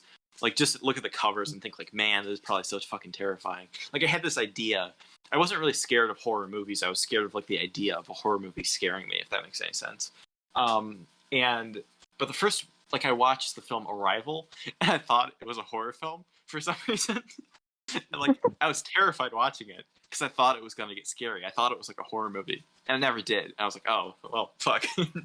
But I finally watched It Follows, which I rewatched it and I didn't really find it scary now. But the first time I watched it, I was terrified by it.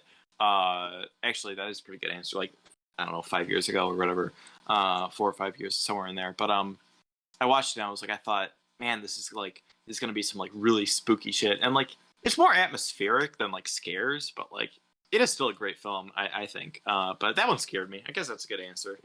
It was like the first like real horror film I ever watched. So yeah, I guess that's my answer. I have not seen that yet. It's good. I'd recommend it. I'm not a fan. Of It Follows. I think No. It's a metaphor for STDs, I think. I'm kidding. Sexually transmitted demon.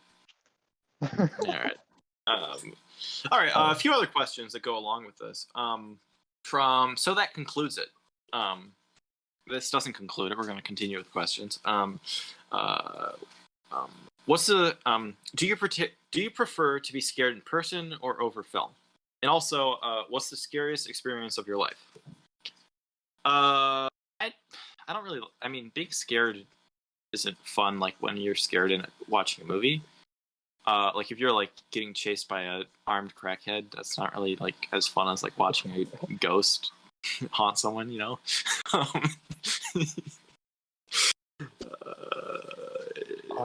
not sure. Scariest experience. Scariest experience of my life. Shit, I don't want to get too dark. I honestly don't remember. I mean, some people, you know, like say boo or something like that towards me, like, and then you know I jump up. One time I got a good one. It's a lighthearted one. I downloaded a quiz app, and I didn't realize it, but it wasn't a quiz app. Oh my god! And it was it was something that you're supposed to scare your friends with. It's like a jump scare. I was completely unaware, and I was doing the quiz, and then suddenly the nun from the movie The Nun popped up, and it turned my volume to 100%. And I had my headphones on, and like it was just out of nowhere, this nun, ghost nun, started screaming in my face, and I almost had a fucking heart attack. I was like in shock for like 10 minutes. It was like, what the fuck just happened? That scared me. That gave me a good old fright. I remember like. Go on. Oh, I also almost got run over by a semi truck one time. That was fun. That was a bit scary. Same, except it was a van. Yeah, I was biking. I was riding back from the theater. I think I went and saw some bullshit I don't even remember watching. I was riding, it was night, and I was on the road, and a fucking semi-truck just barrels past me. Like, it didn't even see me. It was like half an inch away from just like slamming me over. It scared the shit out of me. That does sound scary. Anything else, or No. Can't think of anything. Also, another question from Tell. So shout out Tell. about being scared. Do you think a film being genuinely scary automatically makes it a good horror film? That's hard to answer because, like, I mean, if I watched a movie that actually scared me now, I would just instantly rate it a 10 out of 10 because nothing fucking scares me because I'm emotionally dead inside. So, like, I would say no, though. I don't think that there's a lot more elements to a film than just being scary in a horror film. You know, like, if something's just scary, I mean, I feel like it would need to connect to me, the whole film as a whole, like, to connect to me on some level for me to actually be invested enough to be scared by it. Because, like, you know, stuff like, you know, anything can, like, jump scare you. You know, just throw a random jump scare in and scare the shit out of you and, like, shock you. But that's not scary. It's just, like, it makes you jump. Yeah. Like the film, what's it called? It's a Michael Cera film where he does drugs. Oh, there's no one. Magical Does he Cactus. have a? Yeah, that was what I What the was fuck is that thinking of. called? What the fuck is that called? Isn't it Crystal something? Crystal Hold on, Fairy hold- and the Magical Cactus. I think that's what it is. Yeah, that sounds. Right. Anyway, for some reason in the middle of it, there's just like a jump scare. They like put the just for no reason. It's not a horror film. It's like a comedy. It's kind of a dumb film, but for some reason they have the frame from The Exorcist. In the remastered version of The Exorcist, they put in I forget the demon's name, but they put the demon's face in, like, they just in like one frame in The Exorcist, like, shows up like twice. For some reason they throw that in the middle of Crystal Fairy and the Magical Cactus, and like they put that with like loud screaming just like for like a second for no reason. Like that, you know, it like woke me up from this boring fucking movie and like made me jump, but like that's not scary, you know. I don't know. Anything? What are your thoughts on this question? Well, I think it just depends on the movie itself, really.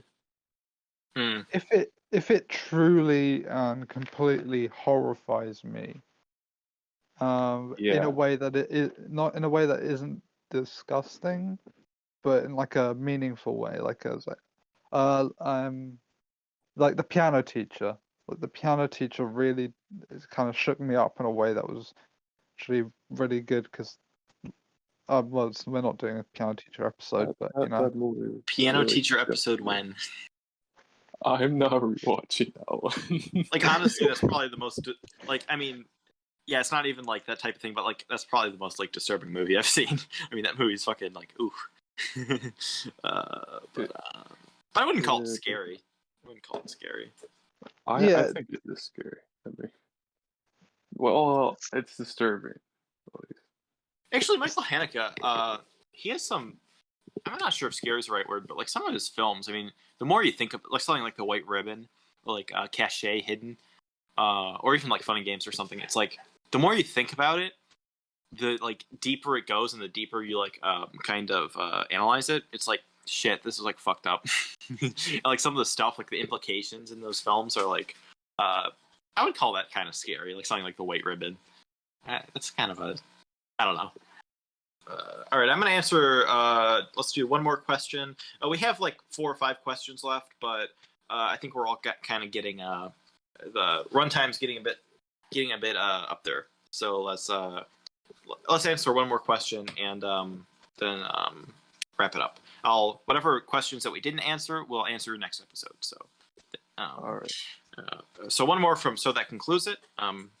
Before we conclude it, what's your favorite popular horror flick? Either the Witch, The Shining, or Alien. Probably Predator, Alien, or The Evil Dead. Or I would say The Exorcist. I love that film. It's probably my second favorite horror movie, second to Possession. maybe I'm going. Is Perfect Blue considered? You know, I don't know if that's really. or Black Swan. Oh, Train to Busan. Yeah, that would probably be it. I really enjoy The Shining. Hint, hint. Not gonna. There might be something about that later. Perhaps. Yeah, there's some good popular horror films. I mean, they're popular for a reason. For the most part, except for Host. I don't understand why Host is popular. Why the fuck is it? Ghost. The 2020 one. Yeah, I don't get why that movie is so highly rated. It's got like 100% on Rotten Tomatoes. Like, what the fuck? What? No, the 2006 Bong Joon-ho, The Host, is a masterpiece. Everyone should watch it. Oh, Go yeah. watch it. Oh, Yeah, go watch that. I the fucking love that one. CGI sucks. Yeah. It's been charming though. I like that. Yeah, I fucking love that movie. Yeah, go watch that. Don't watch this fucking bullshit 2020 garbage. That's fucking movie's so stupid. Cringe. It is. It's cringe. Go That's cringe. go watch Tremors. But that's a better movie. Tremors? Tremors, Yeah. not Tremor. With Kevin Bacon? Yeah. Kevin Bacon moment. I mean, it's essentially the same monster. Tremors episode when? I actually Footloose wanted to. episode when. I really want Footloose. to rewatch that movie. Ever since Footloose? I saw it. No. Tremors. The Footloose remake with Miles Teller. Oh, Oh, I didn't even Guys, know that existed. Anyway, to finish this question, I really like Hereditary. Let's see what else. Classic stuff, classic slashers like Nightmare on Elm Street, Texas Chainsaw Massacre, Last House on the Left, that type of stuff. Yeah, I have pretty basic taste in horror, like Saw. Fucking love Saw.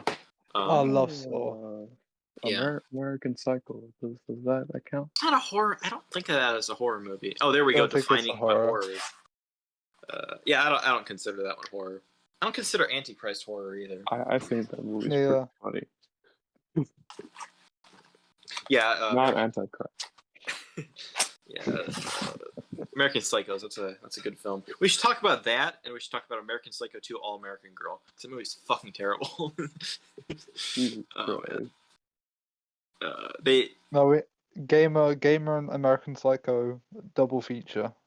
We live in a society. Ludicrous.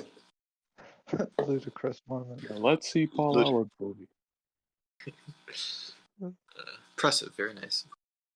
All right. I think that about wraps it up for questions. So thanks for all the great viewer questions that were submitted. If you want to ask a question, leave it down below in the comment section or on either of the movie servers in the podcast channel that I'll link. Discord servers down below.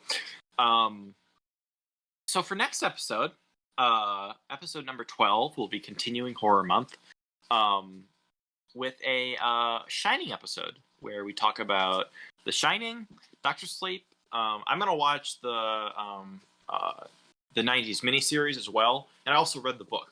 I haven't read the Doctor Sleep book, but I just finished the Shining book earlier today. So yeah, it's gonna be a big episode. We're gonna get some guests on. Andy should be back by then.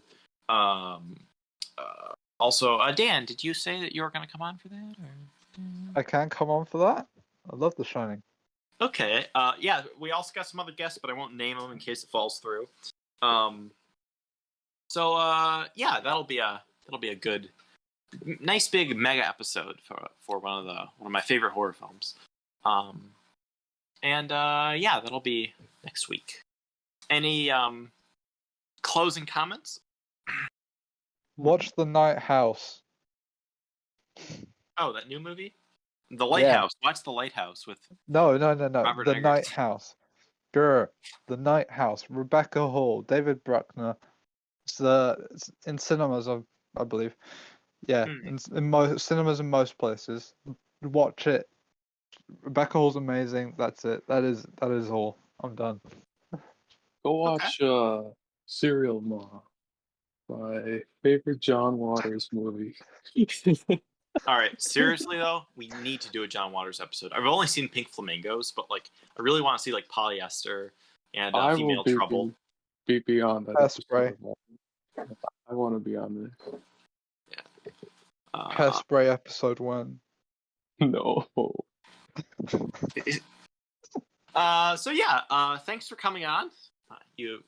My kind guests. I don't fucking know. Yeah, thanks for coming on. Do you have anything you want to plug? The Night House. Okay. I'll leave your Letterboxd accounts. So go follow Yes. these Yeah. space gentlemen down below. I want to thank you, good sir. Also, You better shout out this podcast and leave links in all your social medias, or I'm gonna come home. Perhaps. Do it or else. But yeah, that's about it. Goodbye.